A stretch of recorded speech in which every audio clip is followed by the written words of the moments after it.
명사수 유복이.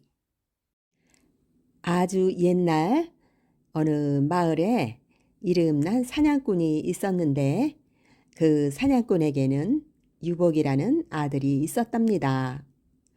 어느 날이었습니다.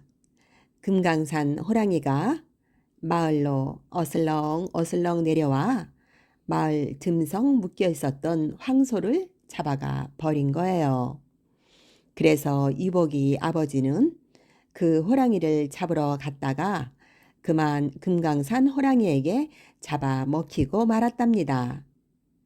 그때부터 동네 아이들은 유복이를 아버지 없는 아이라고 놀려대기 시작했습니다. 그러나 유복이는 아이들의 놀림에 아랑곳 없이 아버지 원수를 갚기 위해 날마다 총 쏘는 연습만 하였습니다. 서서 쏴, 앉아 쏴, 쪼그려 쏴, 엎드려 쏴 등 사격 자세는 물론 장전과 조준 등을 숙달하며 아버지의 원수를 갚는 것에만 몰두하였습니다. 어느 정도 자신이 붙은 유복이는 어머니에게 말했습니다. 어머니, 금강산에 가서 아버지의 원수를 갚고 오겠습니다. 어머니는 무심히 유복이를 보시더니 고개를 저으며 말했습니다. 아버지는 멀리서 총을 쏴 이 애미의 물동이 손잡이를 맞춰 내 아버지와 연을 맺게 되었다. 너도 그리 할 수 있느냐? 그렇다고 며느리를 데려오라는 소리는 아니고. 그러자 유복이는 총을 들고 앞 동산에 올라가 산 아래에서 물을 길어오는 아낙네의 물동이 손잡이를 겨냥해 한 방에 맞춰버리고 말았습니다.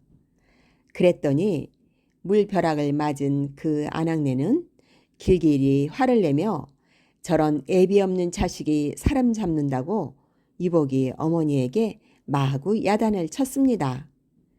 유복이 어머니는 조용히 총에 맞아 깨진 손잡이를 유심히 쳐다보더니 아버지는 심리 밖에서 바늘 구멍도 맞히셨는데 너는 손잡이 구멍을 맞히지 못하고 항아리를 깨트리다니 어째 그런 실력으로 호랑이를 잡을 수 있겠느냐?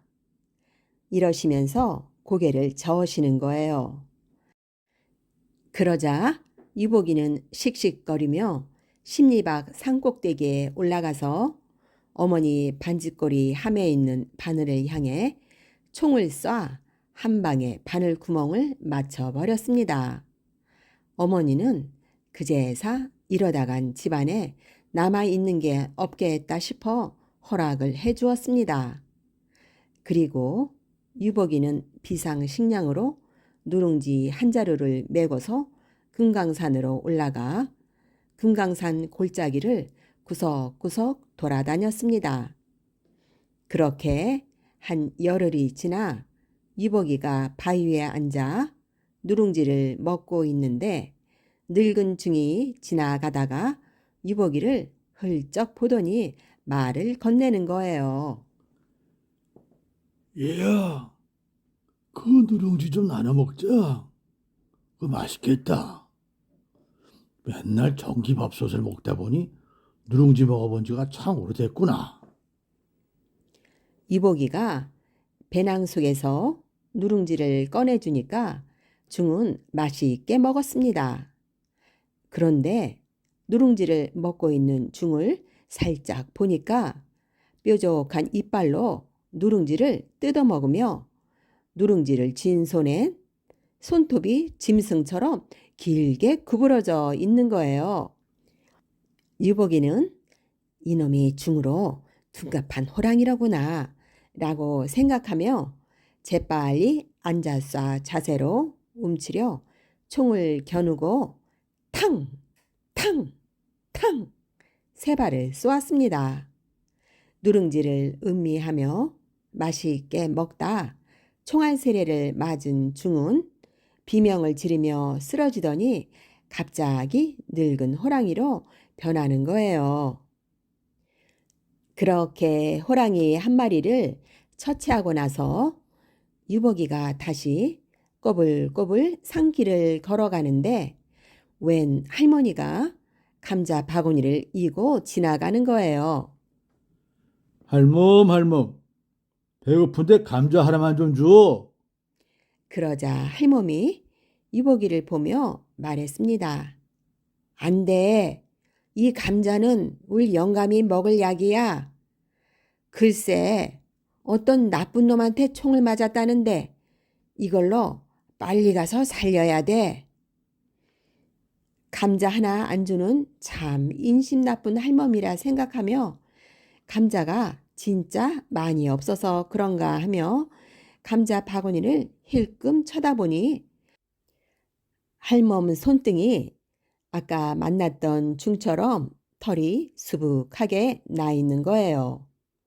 그걸 보고 돌아서서 가는 할멈을 향해 서서쏴 자세로 탕! 탕! 탕! 총을 쏘았습니다. 그러자 할멈은 뒤로 벌러덩 자빠져 두 바퀴 반을 돌더니 호랑이로 변해 죽어버렸습니다.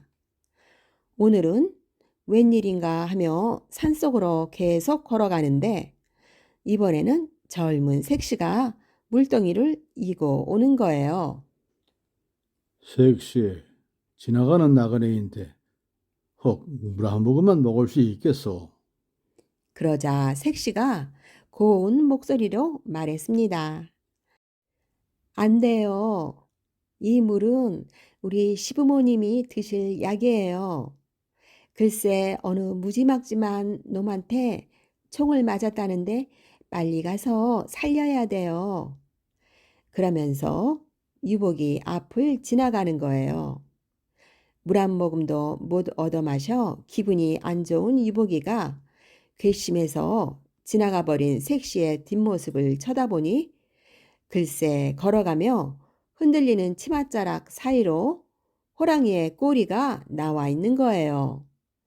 유복이는 펄쩍 엎드려 후다닥 총을 겨뤄 탕탕 타다당 쏘았습니다. 그랬더니 총알을 맞은 색시는 벌쩍 뛰어 올랐다 떨어지면서 벌러덩 누워 호랑이로 변해 죽어버렸습니다. 연달아 세 마리의 호랑이를 죽인 유복이가 휘바람을 불며 산 모퉁이를 돌고 있을 때 웬 젊은이가 헐레벌떡 뛰어왔습니다. 이보시오, 어디를 그렇게 바삐 가는 거요?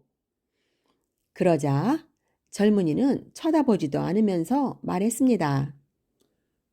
아, 아니 부모님과 아내가 총을 맞았다고 해서 급히 살리러 가는 길이라오. 그러니 말 걸지 마시고 갈 길 가시오. 아이 골든 타임이 5분이라는데 이거 누구부터 구해야 하나? 그런데 이보기가 지나가는 젊은이의 궁둥이를 봤더니 긴 꼬리가 달려있는 거예요. 유복이는 이것도 놓치지 않고 오른쪽 무릎을 꿇고 무릎사 자세로 호랑이를 겨누며 탕탕 타당 쏘았답니다. 젊은이 역시 뛰어가다가 앞으로 엎어지면서 호랑이로 변해 죽어버렸습니다. 호랑이 네 마리를 다 죽였으니 아버지 원수를 다 갚았겠구나 생각하며 유유히 큰 고개를 넘어가는데 맞은편에서 산처럼 커다란 호랑이가 앉아 있는 거예요. 유복이는 네 마리를 죽인 경험을 삼아 재빨리 능숙한 솜씨로 총을 겨누고 탕탕 타당 쏘았습니다. 그런데 이게 웬일인가요?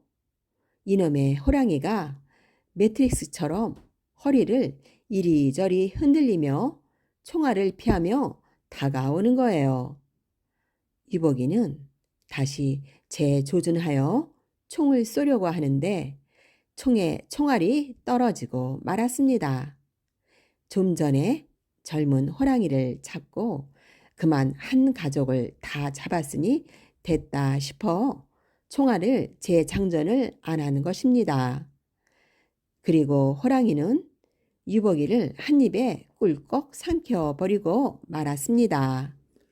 한 입거리도 안 되는 조그만 녀석이 내 피부치를 죽이다니.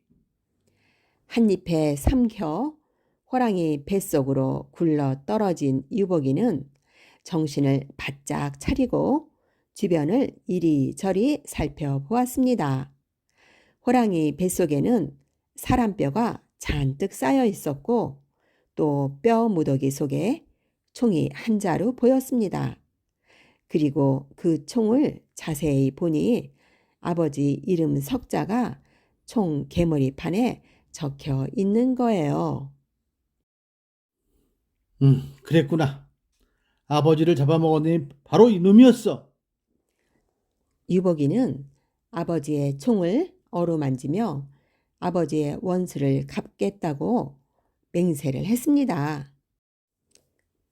그리고 사방을 둘러보는데 한 구석에 웬 처녀가 기절해 있는 거예요. 여보시오, 여보시오 아가씨, 정신 차리시오. 유복이는 얼른 달려가 처녀를 깨웠습니다. 어머나, 여기가 어디예요? 처녀는 눈을 뜨더니 깜짝 놀라며 물었습니다. 놀라지 마오. 여긴 호랑이 뱃속이라오. 네? 뱃속이요? 전 우물가에서 머리를 감고 있었는데 갑자기 호랑이가 나타나는 것까지는 기억이 나요. 그리고 아무 기억이 안 나요.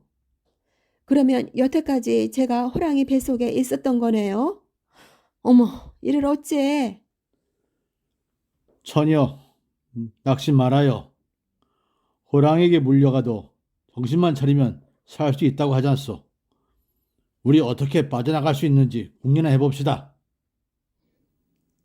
그리고서 아버지의 총에 자기의 총알을 장전하여 호랑이 배가죽을 향해 총을 쏴 버렸습니다. 갑자기 배에 구멍이 난 호랑이는 배를 움켜쥐며 이리 뒹굴 저리 뒹굴 하였습니다. 그리고 호랑이 뱃속에선 와르릉 쾅쾅 천둥치는 소리가 나더니 우당탕 쿵쾅 크게 흔들렸습니다. 유복이와 처녀는 넘어지고 쓰러지고 엎어지고 자빠지고 하면서 이리저리 굴렀습니다. 조금 지나 가까스로 일어난 유복이가 빛이 쬐끔 솟아나는 곳으로 다가가 그 뚫린 뱃구멍으로 밖을 내다보니 커다란 바위 위에 늙은 곰 한 마리가 보이는 거예요. 근데 호랑이가 끙끙대며 곰에게 어우, 신령님, 신령님, 저 좀 살려주세요. 어우, 배가 갑자기 아파 죽겠어요. 뭐 먹은 것은 없고 그저 조그만한 사람 하나 먹은 것밖에 없는데 쉽지 않고 먹어서 그런가? 상했나? 아이고, 아이고, 배야. 어찌하나요? 늙은 곰은 눈을 지그시 감고 점잖게 대답했습니다. 앞만 봐도 상한 걸 먹은 듯하니 싱싱한 과일을 먹어보아라. 그러면 나을 것이니라. 호랑이는 숲으로 달려가 허겁지겁 과일을 따 먹었습니다.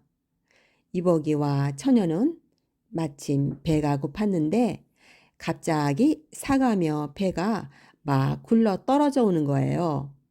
그래서 둘이 옳거니 하고 배부르게 과일을 먹었답니다. 호랑이는 그래도 배가 아파서 다시 곰을 찾아갔습니다. 신령님, 과일을 먹어도 소용이 없습니다요. 그래? 그렇다면 시원한 약수를 마시거라. 호랑이는 약수터로 달려가 벌컥벌컥 약수를 마셨습니다.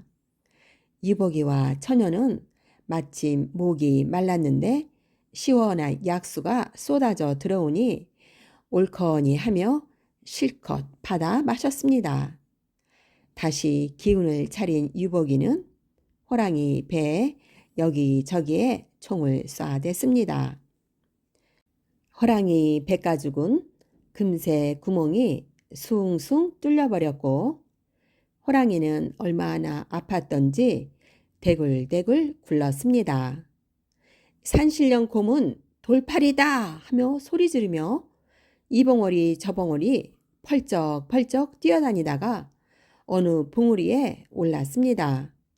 근데 낙호봉이라는 세 글자가 적혀 있는 봉우리를 보더니 낳고 호랑이가 떨어진다고? 그럼 여기가 그리고 그만 캑 비명을 지르고 쓰러져 죽었답니다. 이복이와 처녀는 꼼짝도 안 하는 호랑이를 보고 죽었구나 생각하고 백가죽을 찢고 밖으로 나왔습니다. 처녀는 서울에 사는 고위 간직인 정승의 딸이었습니다. 유복이는 처녀를 집에 데려다 주고 호랑이 가죽을 처녀 아버지에게 선물로 바쳤습니다. 처녀 아버지는 죽었던 딸이 돌아오니 몹시 기뻐하며 유복이를 사위로 삼았습니다. 그리고 유복이는 어머니를 서울로 모셔와서 아들, 딸, 아들을 낳고 오래오래 잘 살았답니다. 네, 그럴 줄 알았어.